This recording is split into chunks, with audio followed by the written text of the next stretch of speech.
All right, so I'm going to walk in the room and first close the door to provide patient privacy. I'm going to wash my hands thoroughly with soap and water before I get started, and then put on a pair of gloves.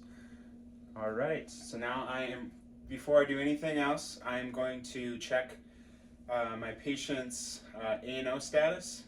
Um, so asking questions like person, place, time, and situation. Um, she is an A&O times 3, so she's going to know who she is, where she's at, and what time it is, but she might not know why she's here, or those kind of situation-based questions. That being said, I would like to get some more resources so she's able to learn. So once I've done that, then I can go ahead and get started. Next, I will just verify first, last name, date of birth against her wristband. Sally Smith, September 6th, 1942. Great. So that checks out with the wristband as well as the chart. So I am good to get started. So then I just want to ask a few questions about her medical history. She does have a history of AFib, high cholesterol, high blood pressure, as well as macular degeneration and blindness in one eye. She's on a whole host of medications. She probably doesn't know the name of all of them, so I'm going to go through the list with her, see if she has any questions on that. I also want to know when she took her medications last, which was last night, and we were just doing the assessment before morning med pass. I also want to know if she has any allergies, which she does. She's allergic to cephaloplexin and citroplexin. Probably saying that wrong, but she has 2 allergies on her chart. So once I've done that, I'm going to ask some social questions like, do you drink or smoke? She does have a history of drinking and smoking, and currently still smokes. Okay, so once I've gone through all of that, then I can start in on the neurological assessment. So first I'm going to just check the head for any trauma, back of the neck. Yeah, that looks good. I'm looking for like any cuts, any bruising. While I'm up here, I might note if she has lice, or if the hair is thinning, anything like that. Next, I'm going to move to the ears. Just take a look here, see if there's any excess wax or anything that could be obstructing the hearing. Everything looks good. Next, I'm going to test the hearing. Can you hear that? Can you hear that? No. Okay, so she does have some hearing loss on one side. That is normal. I shouldn't say it's normal, but it's age-related hearing loss. So next, I am going to check the PERLA.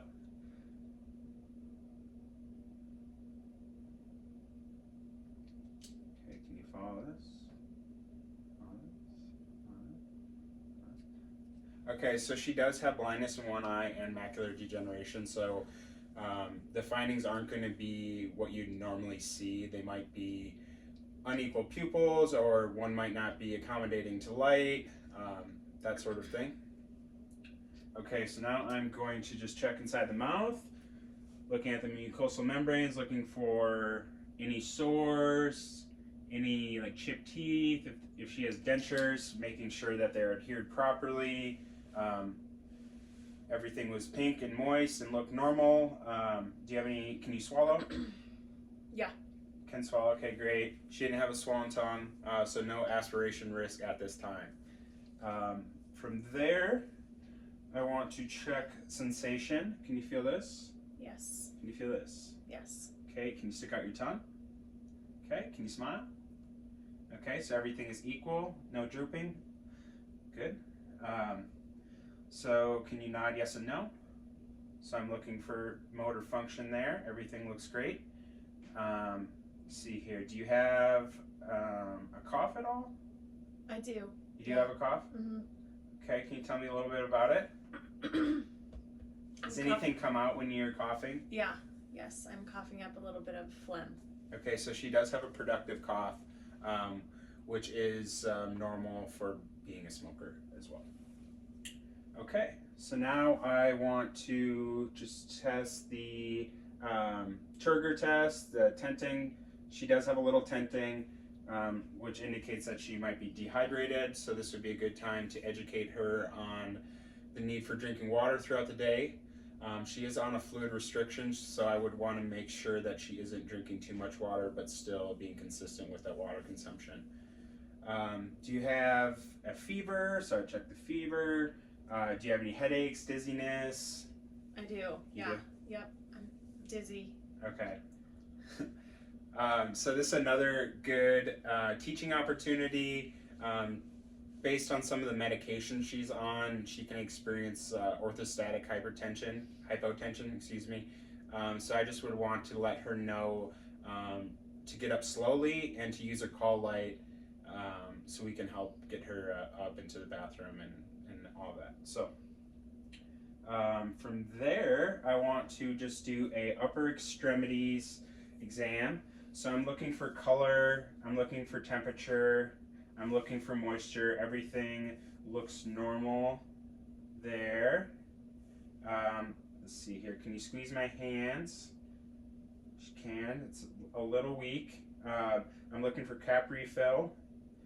It's a little delayed, which is expected with AFib. She's not getting that proper circulation. So she does have a little bit of edema. Not much though. And then I'm looking for skin integrity throughout the process, checking for any bruising. She is on an anticoagulant, so these patients tend to bruise a little easier. No bruising today, no lacerations. Everything looks great.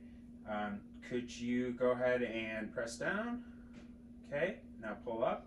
There you go. Great. No, that's good. So I've checked for circulation and motor function and sensation.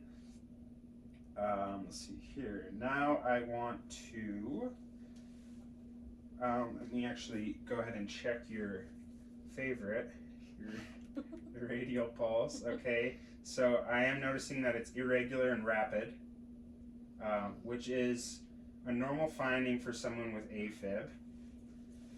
So then I'm going to do my cardiac assessment. So do you have any chest pain at all? I do. Yeah. Okay. Mm-hmm. Can you tell me a little bit about that on a scale of 1 to 10? How bad is it? I'd say about a 3.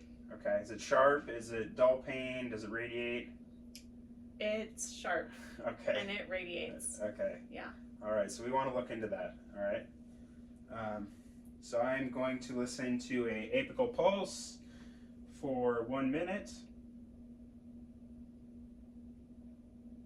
Speed ramp. Okay, so I will note that it is irregular and rapid there. I'm going to do a few more heart sounds here. So I'll go to Erb's point and listen, and I will note that there is a extra sound between S1 and S2, and that is also normal with the AFib.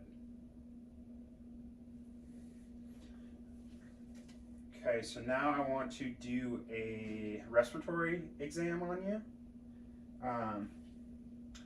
Okay, so I will note just on observing that there's some shallowness in her breath. She did say she's been having some difficulty breathing as well, from probably the history of smoking, I would have to assume. So I want to just give a listen quick. So I'll do 2 anterior spots. Can you breathe in? Okay. Breathe in. Okay. So I will note some wheezing there, which is to be expected with the smoking. I will do 4 posterior spots, going from one side to the next so I can compare the 2. Okay. Okay. Breathe in. Breathe out. Good. Breathe in. Breathe out. Okay. Then I also want to do the lower right side, since there's an extra lobe. Okay. Okay. So she is on 4 liters of oxygen via nasal cannula. Her O2s are at a 90, which is once again to be expected with a history of smoking. It's something I want to keep a close eye on. Let's see here. So now I'm going to do a GI assessment. So I'm going to look, listen, and feel. Is it okay that I lift your gown? Yeah. Okay. And I'm going to start with the lower left and work my way clockwise. Okay, so I will note some hypoactive bowel sounds. Her stomach looks slightly distended. I'm going to palpate as well. And I will have found that it is distended. So I'm going to ask her if she's nauseous at all, when was the last time she ate, when was the last time she had a bowel movement. I ate this morning, and I also had a bowel movement this morning. Okay. So did you have difficulty while you were going? I did, yeah. You did? Okay, and then did you note any like characteristics? Was it, like pebbles or like runny, or it was It was like pebbles. it was hard? Yeah. Okay. So she is on some laxatives to try to counteract some of the pain meds that she's on. So we will definitely be giving that to her today. Okay, so now I'm going to ask you some questions about your GU system. So are you having any difficulty urinating I or any am pain? some pain, and I'm urinating a lot. Okay, so she's urinating frequently. She was admitted because of, or maybe not just because of, but it was one of the things that we noted was blood in her urine. So this is something that I want to make sure that I'm looking at the characteristics of the urine to make sure that there isn't any blood or that it's not cloudy, indicating a UTI. So maybe we'll have to do some more some blood work and maybe even some antibiotics. Okay, let's see here. Do you ever go to the bathroom when you're not trying to, like have any incontinence issues? I do, yeah. Okay. So this would be a good time just to make sure that she's notifying us before she has to go to the bathroom, so we can get her to the bathroom in time, so she's not having increased chances of an infection or skin breakdown. And then I also want to note input and output, how much she's consuming and how much she's urinating, making sure there's no issues there. Okay, so now I will do a lower extremity. Once again, looking for the same thing, color, temperature, and moisture. Everything looks good. Her feet are a little cold, which is also kind of common with older folks. Not that you're old. And let's see here. Okay, so now I'm going to check cap refill. Once again, slightly delayed. There is some edema, a little bit worse than the hands, probably level 2 edema, I would say. Can you feel this? Yes. Can you feel this? Yeah. Okay, can you press down? Okay, can you pull up? Okay, good.